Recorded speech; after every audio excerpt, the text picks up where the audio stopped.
ஓம் சைராம், ஜெய் சைராம். என் அன்பின் பிரியமே, நான் உங்களுக்கு ஷீரடி கிராமத்தில் இருப்பது போல தெரிந்தாலும் இந்த உலகத்தில் எந்த மூலையில் நடக்கின்ற ஒவ்வொரு விஷயமும் எனக்கு தெரியும். உலகத்தில் நீங்கள் எங்கு வேண்டுமானாலும் இருக்கலாம், என்ன வேண்டுமானாலும் செய்யலாம். ஆனால் ஒன்று மட்டும் நன்றாக தெரிந்து கொள்ளுங்கள், நீங்கள் செய்கின்ற ஒவ்வொரு வேலையையும் நான் நிழலாக பார்த்து கொண்டேதான் இருக்கிறேன். என்னிடம் நம்பிக்கையோடு வேண்டினால் வேண்டியது நிச்சயம் கிடைக்கும். என் முன் கையேந்தும் பக்தர்களுக்கு அவர்களை என்றும் நான் வெறும் கையுடன் போக விட மாட்டேன். இந்த உலகத்தில் எந்த மூலையிலிருந்து வேண்டினாலும் நான் ஓடோடி வந்து ஏதோ ஒரு ரூபத்தில் உங்கள் முன்னாடி வந்து காப்பேன். இந்த அண்டம் என் கட்டளைக்கு கட்டுப்பட்டு நடக்கும். நம் வாழ்க்கையை நிச்சயம் இவர் காப்பாற்றுவார் என என்னை நினைத்து கொண்டு இருப்பவர்களுக்கு நிச்சயம் நான் நீங்கள் எதிர்பார்த்திராத ஒரு உயர்ந்த வாழ்க்கையை தருவேன்.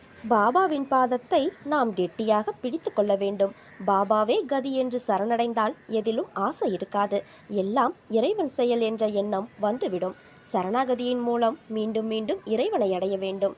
அதுதான் இந்த பிறவியின் உயர்ந்த லட்சியமாக இருக்க வேண்டும். இதுதான் நம் மண்ணில் யுகந்தோறும் அவதாரம் செய்யும் அவதார புருஷர்கள், சித்தர்கள், மகான்கள், ஞானிகள் ஆகியோர் நமக்கு கற்றுத்தந்த பாடம். இதை நம் வாழ்வில் கடைபிடித்தாலே பாபா நம்மை அவருடைய நல்லாசியால் மேன்மையடைய செய்து விடுவார். எனவே பாபாவின் பாதங்களை சரண் புகுவோம். பாபாவின் நாமத்தை உச்சரிப்போம். பாபாவே கதி என்று அவர் தம் தாளடைவோம். ஒருவர் எதை கொண்டு அர்ப்பணிக்கப்படுகிறாரோ அதில் திருப்தி அடைய வேண்டும். உணர்வுகள் மற்றும் ஆசைகளிலிருந்து உங்களை பிரித்து கொள்ளுங்கள். இல்லையெனில் அவை உங்களை அடிமைப்படுத்திவிடும். நான் உன்னில் இருக்கிறேன், நீ என்னுள் இருக்கிறாய். எந்த வித்தியாசமும் இல்லை. மகிழ்ச்சியும் துன்பமும் வெறும் மாயைகள். எவர் என்னை தங்கள் அன்பின் ஒரே பொருளாக ஆக்குகிறாரோ அவர் கடலின் ஒரு நதியைப் போல என்னுள் இணைகிறார். மனதில் தெய்வீகத்தை பார். கடவுள் வெகு தொலைவில் இல்லை. அவர் மேலே சொர்க்கத்திலும் இல்லை, கீழே நரகத்திலும் இல்லை. அவர் எப்போதும் உங்கள் அருகிலேயே இருக்கின்றார். எதை தேடி உன் பயணம் செல்கிறதோ அதில் நீ நிச்சயம் வெற்றி பெறுவாய். உன்னை பற்றி ஒருவன் குறை பேசுகிறான் என்றால் அவன் நீ சுமந்து கொண்டிருக்கும் சுமையை சுமப்பதற்கு தயாராகிறான் என்று அர்த்தம். நன்கு அறிந்து கொள். ஒருவன் இன்னொருவனை பற்றி குறை பேசும்போது அவன் அனுபவிக்கும் மனசங்கடங்கள் அனைத்தும் திசை திரும்பி குறை பேசுபவனிடமே சென்றடையும். அதனால்தான் மனிதனின் வாழ்க்கை ஒரு நிலையில் இருப்பதில்லை. எதையும் சிந்தித்து செயல்பட்டால் நல்வாழ்க்கையாக அமையும். குறிக்கோளை நான் எப்போதும் அளிப்பதே இல்லை. என் பெயரை எப்போதும் சொல்கிறவர்கள் என்னையே அனைத்திற்குமாக நம்புகிறேன் என்று சொல்கிறவர் என் வார்த்தையின் மீது முழு நம்பிக்கையை வைத்து காத்திருப்பார்கள். இந்த உலகமும் அதனுடைய ஆசை வலைகளால் உண்டான அனைத்தும் அழிந்துவிடும். ஆனால் என்னை நம்புகிறவர்களின் நம்பிக்கை ஒரு நாளும் அழிந்து விடாது. வாழ்க்கையை சார்ந்து நீங்கள் கவலைப்படுகிற எல்லா விஷயங்களும் அழிந்துவிடும். என்னையே எப்போதும் பற்றி கொண்டிருப்பவருடைய குறிக்கோளை நான் அளிப்பதே இல்லை. உனக்கு என்மேல் நம்பிக்கை இருந்தால் உன் வீட்டு சித்திரத்திலும் நான் உயிரோடு இருப்பேன். நான் இருக்க உனக்கு கவலை எதற்கு? முன்பு இருந்த வாழ்க்கையை நினைத்து வருந்தாதே. இன்று நீ என்னுடன் இருக்கிறாய் என்று எண்ணி நிம்மதிக்கொள். முடிந்து போனதை நினைத்து வருந்தவும் வேண்டாம், வரப்போவதை நினைத்து கவலைப்படவும் வேண்டாம். நடப்பவை அனைத்தும் உன்னை பலப்படுத்தவே. உனக்கு வருகிற சோதனைகள் எல்லாமே உன்னை சாதிக்க வைக்கவே. சோதனையில் சோர்ந்து போகாதே. மன வலிமையோடு எதிர்கொள். நான் இருப்பேன் உன் நிழலாக. உன்னை வழிநடத்தி உன் கூடவே நான் எப்பொழுதும் இருப்பேன். வாழ்க்கையை போராட்டம் என வாழும் உனக்கு மிகப்பெரிய மாற்றம் வரப்போகிறது. அதை நான் உருவாக்கி தருவேன். நீ நினைக்கும் போதெல்லாம் உனக்கு துணையாக உன் அருகில் நான் வருவேன். உன் மூலமாக நடத்தப்படும் எந்த ஒரு நிகழ்வும் உன்னால் நடப்பவையல்ல, உன்னை வைத்து நடக்கப்படுகின்றன. நீ ஒரு கருவியே ஆகும். தேவைப்படும் போது நீ தேர்ந்தெடுக்கப்படுவாய். எந்த பிரம்மத்தை பற்றி வேதங்களில் கூட வர்ணிக்கப்படவில்லையோ அத்தகைய பிரம்மத்தை எளிய முறையில் செய்து வெட்கப்பட வைத்தார் நம் சாய்மகான். 7 சாண் நீளமுள்ள குறுகிய மரப்பலகையை நீங்கள் படுத்துக்கொள்ளும் கட்டிலாக்கி உங்கள் யோக சாமர்த்தியத்தின் சக்தியை பக்தர்களுக்கு காட்டினீர்கள். அநேக பெண்மணிகளின் மலட்டுத்தன்மையை நீக்கி அருளினீர்கள்.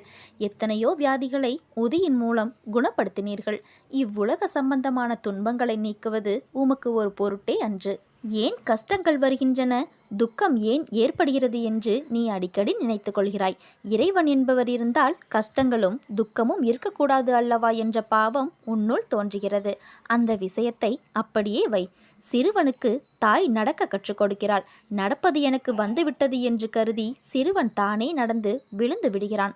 சாதனையில் இருக்கும்போதே சாதித்து விட்டேன் என்று நினைத்தால் தாய் என்ன செய்ய முடியும்? உனக்கு துக்கம் ஏன் ஏற்படுகிறதோ, எது இதமான மார்க்கமோ அதை நான் சொன்னேன். நடைமுறையில் கடைபிடிக்காமலேயே தெரிந்து கொண்டு விட்டேன் என்று நினைத்தால் நான் என்ன செய்ய முடியும்? நடக்க கற்றுக் கொடுத்த தாயை மறக்காதே, தாய் சொல்லிய மார்க்கத்தை கைவிடாதே, அப்போது நீ விழமாட்டாய். அவ்விதமாகவே நான் சொல்லியவற்றை கடைபிடி. சதா காலம் என்னையே நினை, நான் நடத்துகிறேன் என்று திடமாக நம்பு. எனக்கு நானாகவே செய்கிறேன் என்ற பாவத்தை வரவிடாதே. நான் துணையாக இருப்பேன், உனது மார்க்கத்தை எளிதாக்குகிறேன். நீ நடக்கும் பாதையில் முட்கள் இருந்தால் நானாகவே சென்று முன்வாய் களைந்து விடுகிறேன். நான் உன்னுடனேயே வந்து கொண்டிருப்பதை மறந்தால் நான் என்ன செய்ய முடியும்? பாபா என்னுடையவர் என்று நீ நினைக்க வேண்டும். நீ என்னுடையவன் என்று நான் கருதுவேன். சுடர்விடும் தீபத்தை பார்க்காமல் இருளாக இருக்கிறதே என்றால் நான் என்ன செய்ய முடியும்? என் வார்த்தைகள் மீது நம்பிக்கை வைத்து செயல்படு. உன்னை பல பேர் ஏமாற்றியிருந்தாலும் அயர்ந்து போகாதே. எத்தனை இழப்புகள் வந்தாலும் சோர்ந்து போகாதே. நீ சந்திக்கும் தோல்விகள், இழப்புகள், ஏமாற்றங்களைப் போல 2 மடங்கான வெகுமதிகளை நீ அடைவாய். வாழ்க்கையில் நீ இன்று கஷ்டப்படுவதைப் போலத்தான் உலகில் இருக்கிற அனைவரும் ஏதோ ஒரு நாள் கஷ்டப்பட்டு இருப்பார்கள் என்பதை உணர்ந்து கொள். அதனால் இந்த உலகத்தில் நீ மட்டும்தான் கஷ்டப்பட்டு கொண்டு இருக்கிறாய் என்ற எண்ணத்தை தூக்கி எறி. துன்பப்படாத மனிதனே கிடையாது. அவரவர் கர்ம வினைகளின்படி அதை அனைவரும் அனுபவித்தே ஆக வேண்டும். தவறு இழைத்தவர்கள் எவராயினும் தண்டனை உண்டு என்பதை தெளிவாக தெரிந்து கொள். உனக்கு நிச்சயம் வெகுமதிகளை அள்ளித் தருவேன். இமைப்பொழுதும் உன்னை விட்டு விலக மாட்டேன். இழந்தது இழந்ததாகவே இருக்கட்டும். நீ இழந்தது அனைத்தும் உன் நலனுக்காகவே நடந்தது என்பதை உணர்ந்து கொள். என் ஆசீர்வாதங்கள் என்றும் உனக்கு துணை நிற்கும். நீ எதிர்பார்த்த ஆரோக்கியம், நிம்மதி, செல்வம் மற்றும் உறவுகளும் உன்னை தேடி வரும். இனிமேல் நீ நினைத்ததெல்லாம் நடக்கும், தொட்டதெல்லாம் துவங்கும். நான் உன்னை கைப்பிடித்து நடத்தி கொண்டு போகிறேன். நான் உன் முன்னேதான் சென்று கொண்டு இருக்கிறேன். நீ என் பரிபூரண அருளும் ஆசீர்வாதமும் அன்பும் பெற்ற என் செல்ல பிள்ளை. உன்னை தேற்றுவதற்காகவும் உதவிகள் செய்வதற்காகவும் இதோ நான் உன்னோடுதான் இருக்கிறேன். இப்போது நீ மெல்ல மெல்ல தளர்ந்து விட்டாய். வாழ்க்கையின் மீதிருந்த நம்பிக்கையும் குறைந்து விட்டது. சுற்றி இருப்பவர்களை பார்த்தால் எரிச்சலும் கோபமும் வருகிறது. கர்மா என்று எடுத்துக்கொள்ளவும் முடியவில்லை, விதி என்று தள்ளிவிடவும் முடியவில்லை என்ற பரிதவிப்பிலேயே ஒவ்வொரு நாளையும் நகர்த்தி வருகிறாய். என் குழந்தையே, பொறுமையாக இரு. அனைத்தையும் சிறிது காலம் சகித்துக்கொள். நம்பிக்கையுடன் இரு. என்னை நம்பி சரணடைந்தவர்கள் யாராக இருந்தாலும் அவர்களுக்காக என் உயிரையும் கொடுப்பேன். என் வார்த்தையை காப்பாற்ற நான் பாடுபடுவேன். உன் மனதில் இருந்த சகல துக்கங்களும் மாறும். இதுவரை சதா காலமும் நீ துன்பத்தை நினைத்து கொண்டிருந்ததால் அதன் தாக்கம் இன்று வரை இருக்கிறது. இதை மாற்ற இனி எப்போதும் என் நாமத்தையே உச்சரித்து வா. அது உனக்குள் ஒரு மாற்றத்தை கொண்டு வரும். அந்த மாற்றம் உன்னை என்னிடத்திற்கு அழைத்து வரும். அப்போது உன்னை தூக்கி துடைத்து உனது துன்பங்களுக்கான நிவாரணத்தை வழங்குவேன். உனக்கு அறிவுரை சொல்பவர்கள் உடன் இருப்பதில்லை. அப்படி இருப்பவர்கள் விலகி செல்லவும் தயங்குவது இல்லை. நீ நன்றாக இருந்தால் மட்டுமே இந்த உலகமும் உறவுகளும் உன்னை நேசிக்கும். சற்று தளர்ந்து போனால் உன்னை ஏசும். இதுதான் வாழ்க்கை. இனிதான் உனது பயணம் தொடங்கப் போகிறது. மனம் தளராமல் பயணத்தை தொடங்கு. எதுவாக இருந்தாலும் அதை ஏற்றுக்கொள். எப்பேற்பட்ட கஷ்டங்கள் வந்தாலும் அதை மகிழ்ச்சியோடு ஏற்றுக்கொள். உனக்கு வேண்டிய உதவிகள் செய்ய நான் ஒருவன் மட்டுமே கடமைப்பட்டிருக்கின்றேன். இந்த மாயை உலகத்தில் நீ காண்பது, கேட்பது, பழகுவது அனைத்தும் மாயை. நேரம் கடந்து போனால் அனைத்தும் உன்னை விட்டு விலகி போய்விடும். நீதான் தன்னம்பிக்கை, தைரியத்தோடு வாழ வேண்டும். எவரை பற்றியும் கவலைப்படாமல் நீ வாழும் வாழ்க்கைக்கு மதிப்பு வரும்படி வாழ பழகிக்கொள். தூற்றுபவர்கள் தூற்றட்டும். நான் உன்னுடன் இருக்கும் வரை எதற்காகவும் எந்த சூழ்நிலையிலும் கலங்காதே. உன்னை உயர்த்தி அழகு பார்க்கப் போகிறேன். உன்னை பாதுகாப்பது எனது கடமை. நான் இருக்கிறேன். எதை செய்ய நினைத்தாலும் என்னை நினைத்து செயல்படு. நான் உன்னை கைவிட மாட்டேன். சீக்கிரமே உனக்கு நல்ல வழி பிறக்கும். என்னை முழுவதுமாக நம்பு. அப்போது உனக்கு இளைப்பாறுதல் செய்வேன். என்னிடம் முழு மனதோடு கேள். என்னிடம் உள்ள அனைத்தையும் நான் உனக்கு தருவேன். சோதனையும் வேதனையும் உன்னை சோர்ந்து போக செய்வதற்கு வருவதில்லை, போதனை செய்வதற்காகவே வருகின்றன. போதனையை உணர்ந்தால் உனக்கு சாதனையாக மாறும். ஒவ்வொரு நிலையை நினைத்தும் வேதனைப்படுகிறாய். பிள்ளை நலனை நினைத்து வேதனை, இழந்து போனதை நினைத்து வேதனை, நோக செய்பவர்களை நினைத்து வேதனை.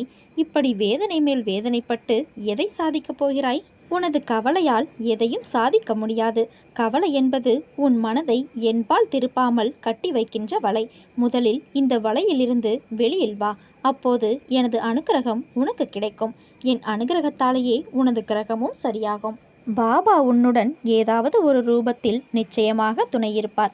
உலகத்தில் இயங்கும் அனைத்தும் எனது கட்டளைப்படி இயங்கி வருகிறது. காற்று, நீர், நிலம், நெருப்பு, ஆகாயம், ஜீவராசிகள் இப்படி அனைத்தும் எனது விடியலுக்காகவும் அசைவுகளுக்காகவும் தினமும் எனக்காக காத்து கொண்டு இருக்கிறது. நான் அசையாமல் போனால் என்னவாகும்? சற்று நினைத்துப்பார். எனக்கு அழிவு கிடையாது. நான் உனக்காகவே அவதரித்தவன். உனக்காக உன் கர்ம பலன்கள் விலக இன்றும் ஒரு நாளும் தவறாமல் தினமும் பிச்சை எடுத்து கொண்டிருக்கிறேன். உன் கஷ்டங்களையும் தேவைகளையும் எனது காலடியில் விட்டுவிடு. என்னை நினைத்து சரணாகதியடைந்தால் உன்னை நான் பாதுகாப்பேன். எதையும் நெருங்க விடமாட்டேன். உனக்கு விதிக்கப்பட்ட விதியின் சீற்றத்தால் தினமும் அவதிப்பட்டு கொண்டிருக்கிறாய். உலகத்தையே ஆட்டி வைக்கும் வேலையை செய்யும் நான் உன்னை விடுவிக்க மாட்டேனா? என்னுடைய நேரடி பாதுகாப்பில் நீ இருக்கின்றாய். எனது பாதுகாப்பு மிகவும் வலிமை வாய்ந்த கவசமாகும். என் செல்வங்களை காப்பதற்கு வந்த சத்குரு நான். நினைத்து பார்க்க முடியாத அளவிற்கு உன்னை நான் விரைவில் உயர்த்துவேன். காத்திரு, கலங்காதே. உன்னுடன் உன் சாய்தேவா நான் இருக்கிறேன். உனக்கு நல்ல காலம் பிறக்கப் போகிறது. என் மீது முழுவதுமாக நம்பிக்கை வைத்தால் அப்போது உனக்கு அனைத்தையும் தந்தருள்வேன். என்னிடம் முழுமையாக சரணாகதியடைந்து அகந்தை இல்லாமல் அகங்காரம் இல்லாமல் தூய மனதோடு வேண்டியதை கேள். என்னிடம் உள்ள அனைத்தையும் நான் உனக்கு அள்ளி அள்ளி வழங்குவேன். சோதனையும் துயரங்களும் கடினமான சூழ்நிலையிலும் உன்னை சோர்ந்து உட்கார வைத்து அழகு பார்ப்பதற்காக உன்னை தேடி வருவதில்லை. அனைத்தையும் எப்படி தாங்கிக் கொண்டு இருக்கிறாய் என்பதை பரீட்சிக்கவே உன்னை தேடி வருகின்றன. இதையெல்லாம் உணர்ந்தால் உனக்கு அனைத்தும் வெற்றியாகும். உன் வாழ்க்கை சுமையாக இல்லாமல் இருக்க நீ சிலரை மறந்துவிடு, சிலரை மன்னித்துவிடு, சிலரை கடந்துவிடு. யாரையும் தூக்கி சுமக்காதே. என்றும் சோகமே வாழ்க்கையாகாது. அதே போல என்றும் சுகமாகவே வாழ்ந்துவிடவும் முடியாது. சிமிட்டும் இமைகள் ஒரு நொடி இருட்டினால்தான் நம்மால் பல நொடிகள் வெளிச்சத்தில் வாழ முடியும். 1000 முறை சிந்தித்து ஒரு முறை சரியான முடிவு எடு. அறிவை பெருக்குவதில் பேராசைக்காரனாய் இரு. முன்னேற துடிப்பதில் ஆர்வமாய் இருக்க வேண்டும். முயற்சி செய்வதில் பிடிவாதக்காரனாய் இருக்க வேண்டும். கர்வம் கொள்வதில் கஞ்சனாக இருக்க வேண்டும். கவலை கொள்வதில் சோம்பேறியாக இருக்க வேண்டும். கோபம் கொள்வதில் கருமையாக இருக்க வேண்டும். கொஞ்சி பேசுவதில் வள்ளலாக இருக்க வேண்டும். எதிர்ப்பை வெல்வதில் முரடனாய் இருக்க வேண்டும். கேட்பவையெல்லாம் கிடைத்துவிட்டால் வாழ்க்கையில் ரசனை என்பதே இருக்காது. கிடைத்தவையெல்லாம் நிலைத்துவிட்டால் கேட்பதற்கு எதுவுமே இருக்காது. ஒன்று நடப்பதை புரிந்தவனாக இருக்க வேண்டும், இல்லையென்றால் புரிந்து கொள்பவனாக இருக்க வேண்டும். இந்த இரண்டில் ஒன்றுமில்லாதவன் வாழ்வில் வெற்றி பெறுவது மிகவும் கடினம். என் வார்த்தைகள் மீது நம்பிக்கை வைத்து செயல்படு. வாழ்க்கையில் உயர்ந்த நிலையை அடைவாய். உனக்கு எல்லா சூழ்நிலைகளிலும் நான் துணை நிற்பேன். நல்லதே நடக்கும். நீ என் பரிபூரண அருளும் ஆசீர்வாதமும் அன்பும் பெற்ற என் செல்ல பிள்ளை. உன்னை சுற்றி நடக்கும் பிரச்சனைகளை பிரச்சனைகளாக பார்க்காமல் அதை எதிர்கொள்ள என் சாயப்பா இருக்கிறார் என்று நீ நினைத்தால் உன் பிரச்சனை உடனே முடிந்துவிடும். என் சம்மதமில்லாமல் மரணம் கூட உன்னை தொட முடியாது. அதிசயம் வந்து கொண்டே இருக்கிறது. என்னை நம்பு. நீ நினைக்க முடியாத, யோசிக்க முடியாத மிகப்பெரிய அற்புதத்தை உன் வாழ்வில் விரைவில் நிகழ்த்துவேன். நல்ல செய்தியொன்று உனக்காக காத்து கொண்டிருக்கிறது. மகிழ்ச்சியுடன் தயாராக இரு. குரு எப்போதும் சரியான திசையை காட்டுவார். குருவின் திசையில் நடக்கும்போது சில சிரமங்களை சந்திக்க நேரிடலாம்.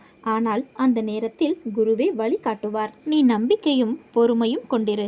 உனக்கு மகிழ்ச்சியான செய்தி நாளை உன்னை தேடி வரப்போகிறது. உன்னை துரத்தி அடித்தவரும் உன்னை ஒதுக்கியவரும் காரணமில்லாமல் உன்னை காயப்படுத்தியவரும் வியக்கும் வண்ணம் நீ உயரப் போகிறாய்.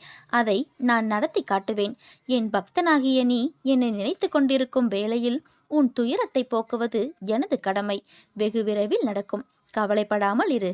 நான் உன்னிடம் வந்திருக்கிறேன். என்னை நீ பிடித்துக்கொள். உன்னை விட்டு விலக மாட்டேன். எனது பிள்ளைகள் கவலைப்படும் போது அதை நிவர்த்தி செய்வது எனது கடமை. பொறுத்திருந்து இனி நடக்கப் போவதை பார். நான் உனக்காக புன்னகைத்து கொண்டு காத்திருக்கிறேன். வாழ்க்கையில் நீ உயர்ந்த நிலைக்கு வரப்போகிறாய். நீ வருத்தப்படும் அளவுக்கு எதுவும் நடக்கவில்லை. உனக்கு தேவையில்லாததைத்தான் அகற்றி உள்ளேன். என்னை நினைத்து கொண்டு இரு. அனைத்தும் சரியாகிவிடும். என் மீது அன்பு கொண்டிருக்கும் உங்கள் வீடே துவாரகமாயிதான். என்னையின்றி வேறு யார் உங்களை பாதுகாக்க முடியும்? வாழ்வில் பிறர் ஏற்படுத்திய காயங்களை மனதில் சுமந்து கொண்டு செல்லாதே. எது முக்கியம், எது தேவையற்றது என்பதை பகுத்துப்பார். அப்படி பார்க்க தெரிந்துவிட்டால் வாழ்வு என்றென்றும் ஆனந்தமாக இருக்கும். என் உண்மையான பக்தன் எனது அன்பை தவிர வேறு எதையும் என்னிடம் எதிர்பார்ப்பதில்லை. எனது விருப்பமே அவனது விருப்பமாக இருக்கும். அவனது வாழ்க்கையில் நடக்கின்ற எல்லா நிகழ்வுகளும் எனது விருப்பப்படியே நடக்கிறது என திடமாக நம்புவான். அப்படிப்பட்ட என் பக்தனை காக்க 7 கடல்களையும் தாண்டி செல்வேன். உன்னுடனே நானும் வாழ்கிறேன். நீ சிரித்தால் உன் சிரிப்பை பார்த்துவிட்டு என் மனம் சந்தோஷமாக சிரிக்கும். நீ அழுதால் உனக்கு முன்னர் நான் உன் சாய்தேவா உனக்காக வலியை தாங்குகிறேன். இப்படி உன் மனதில் எல்லா உணர்வுமாய் என் ரூபத்தை வைத்து நீ நேசிக்கிறாய். அப்படி இருக்கையில் என் உயிர் நீதானே. உன்னுள் உனக்காக வாழ்கிறேன். என் குழந்தைகள் அனைவரின் இதயத்தில் நான் இருக்கும் பொழுது எனக்கு எப்படி மரணம் நிகழும்? வழியில் நீ கதறும் ஓசைக்கு நான் எதிர் ஓசை கொடுத்து வலியை ஏற்கிறேன். உன் வலிகள் உன் துன்பங்கள் என்பது எனக்கானது. என்றும் நீ மகிழ்வுடன் வாழத்தான் ஆசைப்படுகிறேன். என்றும் உனக்காக உன் அம்மாவாய் அப்பாவாய் நான் இருப்பேன். அதே போல என்றும் நீ என் பிள்ளையாக இருப்பாய். நம் உறவானது பிரபஞ்சத்தின் உறவு. இதற்கு முடிவு என்பது எப்போதும் இல்லை. மனதிற்குள் கஷ்டத்தை வைத்துக்கொண்டு வருந்தாதே. அப்பா என்னிடம் மனம் விட்டு வேண்டினால் நிம்மதி பிறக்கும். திடீரென்று ஒரு திருப்பம் வரும். அதுவரை பொறுமை கொள். எல்லாவற்றிற்கும் ஒரு நேர காலம் தேவை. பல பேர் அவரவர் பிரச்சனைகளுக்கு விடிவு தேடி ஒரு நிரந்தர தீர்வு தேடி என்னை காண்பதற்கு காத்திருக்கும் நேரத்தில் நான் உனக்கு அனுமதி அளித்தேன். ஏன் தெரியுமா? பல மைல்களுக்கு அப்பாலிருந்து உன்னை அழைத்து வந்திருக்கின்றேன். நீ பல இன்ப துன்பங்களை தாங்கிக் கொண்டு உற்றார் உறவினர்கள் பேசுவதை செவி கொடுத்து கேட்டு அதை கொஞ்சமும் பொருட்படுத்தாமல் அவர்களுக்காக உன் சுபாவத்தை மாற்றிக்கொண்டு ஏளனம் செய்தவர்கள் பல பேர் இருந்தும் தன்னம்பிக்கையோடு ஒவ்வொரு பாதையாக அவசரப்படாமல் பொறுமையோடும் சினமில்லாமலும் விரக்தி இல்லாமலும் தான் என்ற அகந்தை இல்லாமலும் கடந்து வந்தாய். இதற்காகவே உன்னை நான் தேர்ந்தெடுத்தேன். உன்னுள் இருக்கும் நல்ல ஆத்மார்த்தமான செயல்களுக்காக உனக்கு அனுமதி அளித்தேன். எனது அனுமதியின்றி எவரும் என்னிடத்தில் சுவாசிக்க கூட முடியாது. எனவே உனக்காக நான் எனது துவாரகா வாயிற்படியில் காத்து கொண்டிருக்கிறேன். வா குழந்தையே. உனது கர்ம பலன்கள் அனைத்தும் உன்னை விட்டு நெடுந்தூரம் சென்றுவிட்டது. அனைவரும் பார்த்து வியக்கும் வண்ணம் நீ எதிர்பார்க்காத தருணத்தில் வாழ்க்கை பாதையில் உயர்த்தப் போகிறேன். கலங்காதே. அப்பா உன் கூடவே இருக்கின்றேன். நீ இழந்ததையெல்லாம் மீண்டும் பெறப்போகிறாய். தைரியமாக இரு. நீ எதிர்பார்க்காத சந்தோஷமான நிகழ்ச்சி உன் வீட்டில் நடக்கப் போகிறது. வாழ்க்கையில் நிம்மதி, வெற்றி, சந்தோஷம் என எல்லாம் உனக்கு இனிமேல் தென்றலாய் உன்னை சிலிர்க்க வைக்கப் போகின்றது. வேறு எதிலும் நாட்டமில்லாது சாயியிடம் சரணடைந்து வருவதையும் போவதையும் சாயியின் கையில் ஒப்படைத்துவிட்ட பிறகு நாம் எதை பற்றியும் கவலைப்பட வேண்டியதில்லை. பாபாவுடைய மகத்தான சக்தியினுள் அடைக்கலம் புகுந்த நாம் ஏன் வீணாக கவலைப்பட வேண்டும்? சமர்த்த சாயியே சனாதன பிரம்மம். அவருடைய வார்த்தைகளே நமது தலையெழுத்தாகும். எவர் அவருடைய வார்த்தைகளில் விசுவாசம் வைக்கிறாரோ அவர் பூரணமான அனுபவத்தை பெறுவார். வாழ்க்கையில் உனக்கான தேடல் சீக்கிரம் கிடைக்கும். கவலை கொள்ளாதே. எப்பொழுதும் உன்னுடன் நான் இருக்கின்றேன். எதற்கும் அஞ்சாதே. கருணை மிகுந்த பக்கீர் உன்னை காப்பாற்றுவார். என்மேல் நம்பிக்கை கொண்டு பயமற்றவனாக இரு. நீ நம்பிக்கையோடு இருந்தால் நல்லதே நடக்கும். சாயிருக்க பயமேன். ஓம் சாய்ராம். ஜெய் சாய்ராம்.